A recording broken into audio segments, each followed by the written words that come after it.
everyone, I have got an unboxing for you, another unboxing, and this is from the company called St. Giles Fragrances. They're based in the UK, they're an independent company, and I reached out to the brand ambassador following watching a live stream on Instagram with Rami and Alex, the brand ambassador, and really piqued my interest. I had tried a couple from the brand a few years ago, but I haven't had the chance to try them since. So I reached out to the brand ambassador, Alex. Thank you, Alex. And he arranged, I actually asked for samples, and he said at that time there wasn't samples available. That's something they're looking to do in the near future, but at the time there wasn't samples. So he's actually arranged to send me full bottles, and I've got 2 fragrances here in the box. So here we are, and I'm gonna let's try and unbox it for you. I've scored the top open, so not too much noise for you. Oh no, we've got another box within a box. This could get annoying if you really, oh no, it's all right, it's okay. If you hate unboxings, I'd like to say I'm sorry, but I'm not. Just don't watch. Oh, here we go, look at this. So here are the fragrances. We've got the Actress and the Stylist. Now I was really curious in particular about the Stylist. I definitely didn't try that before, and I don't remember if I tried the Actress actually. We'll take those out. Let's get the packaging up the way so it doesn't rustle around. Do you want some rustling? I'm so naughty. Right, let's have a look then at these boxes. So you can see the front of the box indicates the name of the fragrance. A Stylist has the inside of a wardrobe with some shirts and t-shirts, and then the Actress has a silhouette of an actress on stage with the red curtains. Now let's just look at one at a time. So the Stylist with information on the back. We have some writing on the back, so I'm going to read it to you. The Stylist, a dress to impress. Stylists make the world more beautiful and interesting.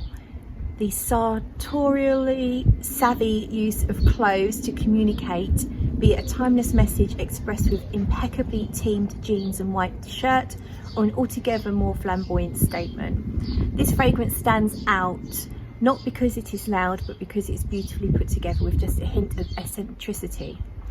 Bitter orange bigarade combines with the flashbulb glamour of aldehydes and the cleverly coordinated separates of rum and a mango accord. Palo Santo brings a flair to the heart alongside frankincense and the edgy bite of tamarind.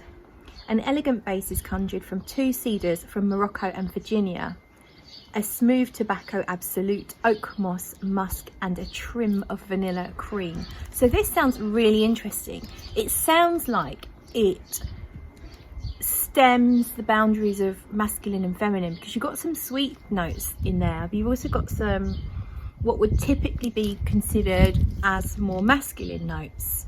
So shall we get it unboxed? This is 100 mils, and there's the box as it comes. It's 100 mils, I believe they are EDP, and I believe it was Bertrand Duchefort that created all of the fragrances for the line, and I really am a fan of Bertrand Duchefort. So let's pull this, let's unsheath it. So the box is a glossy finish, and I believe it's a, yes, so you pull it out of its sheath. There is the main body of the box there, and it's a drawer style pull. Well, and there you have bloody aeroplanes again.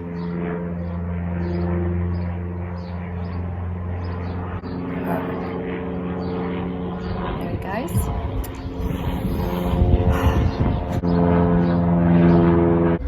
So there it is.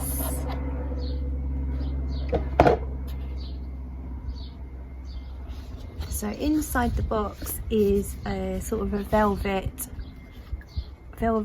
foam, so velvet on top of foam to keep it nice and secure and snug as a bug in a rug. And the bottle is actually like a smoked glass, so you can see through it, but it's coloured, so it's see-through, but it's got colour, a sort of black colour to it. The label is pale grey with white writing, and it is an eau de parfum. I think that looks really nice. And let's have a see. The lid's nice and snug, not magnetic, but a good snug lid. So I never advise you to hold fragrances by the lid, because even if they are good, what if they slowly over time become looser? You don't want to take that risk. Just don't get in the habit of it. But at the moment I could get away with it. So I think what we need to do is spray some on my arm. So here we go with the Stylist. Oh, it's a nice sprayer. It's a really good sprayer.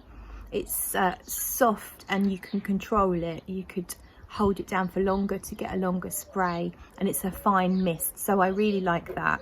I like it when there's a bit of attention to detail. Oh, that's nice. That's kind of sexy actually. I'm pretty sure I'm smelling the cedar straight away. It's a really lovely sort of vibrant woodsy smell to it, and almost like pencil sharpenings, but there is this clean, crisp smell. I guess that would conjure up crisp white shirts. Yes, it's really clean. It's kind of smooth, but with a little bit of texture with the woodsiness. Very, very fine. Imagine finely milled woods, like powdered woods. Yeah, I wouldn't necessarily pick out the orange or the aldehydes at the moment. I think I'm more overwhelmed, or my nose is more overwhelmed by the woods note. Probably the Palo Santo is also playing a part. It's just a really woodsy fragrance, but not a dark woods. It's definitely more of a lighter woods note. And I think the rum is just giving it a little bit of an edge. So it's not exactly like smelling a glass of rum, but it just feels like there's just a hint of something alcoholic, or maybe even more like liqueur-like, gelling things together. This is really interesting. There's a hint of something fruity. I wouldn't pick it out as mango. If I didn't know mango was in there, I would think it was orangey. In terms of I would be guessing an apricot. Yeah, probably it was almost apricot-y, but only mildly. It's more about the woods, and it's kind of musky,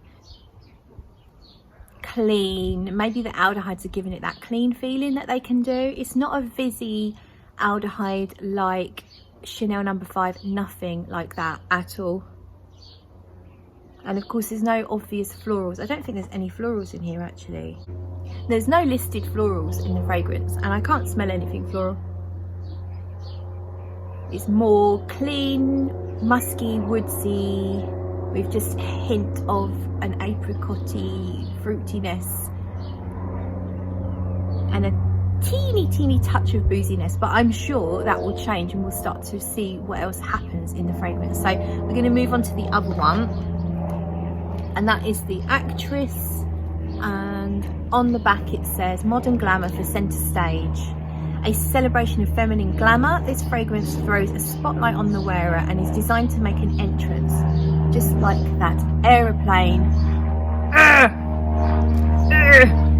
Bloody aeroplanes. It's starting to become a theme now, isn't it?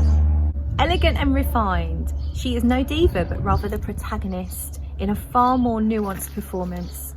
She is intelligent, knowing, and quite unattainable.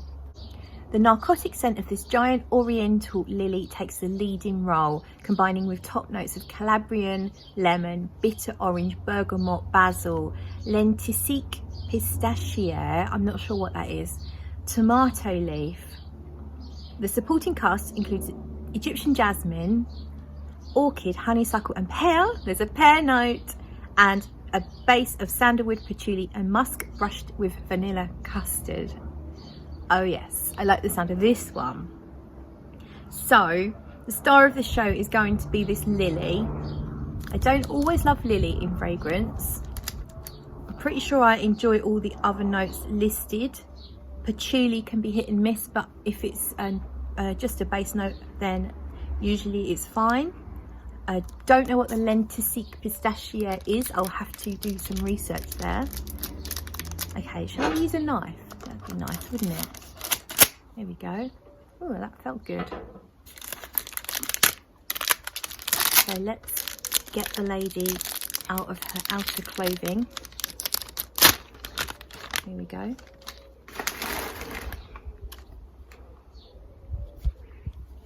And here we are. So it's the same as the Stylist here, but we have a different colour label. I'm not sure if there's a different colour in the bottle, in the glass. We'll check that in a second. I think the glass is the same as the Stylist, so it's like a smoky sort of black, but see-through, so you can see what's left, which is always nice. And well, let's give it a spray on the other hand. See what I mean about the sprayer? I love that. Oh wow. Okay, this smells good already. It smells tropical actually. And you have got orchid and lily, they're kind of heady flowers.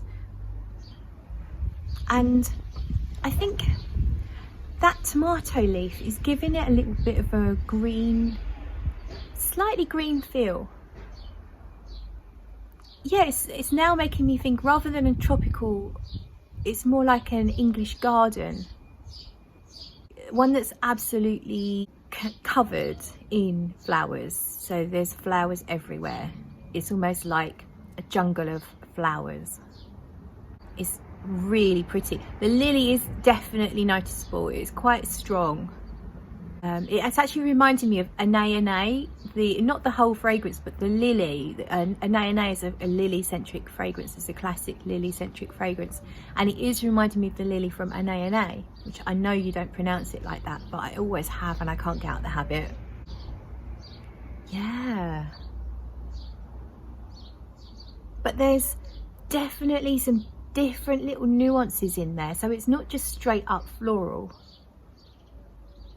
I can just about pick up the vanilla. That's probably going to come through stronger later on. And almost like a spiced edge to it. Not that I can specifically pick out spices, but it just has a little spiciness about it. This is, it's called The Actress, and this is a fragrance for someone who wants to feel bold and strong and feminine, I think.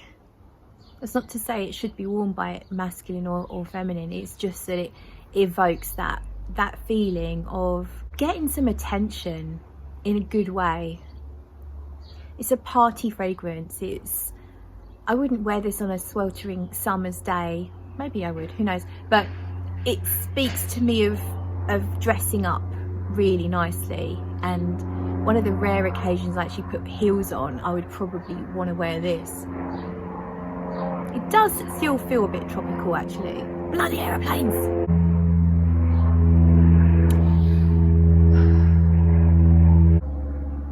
Right, he's gone, almost gone. Just having a lovely look at these notes.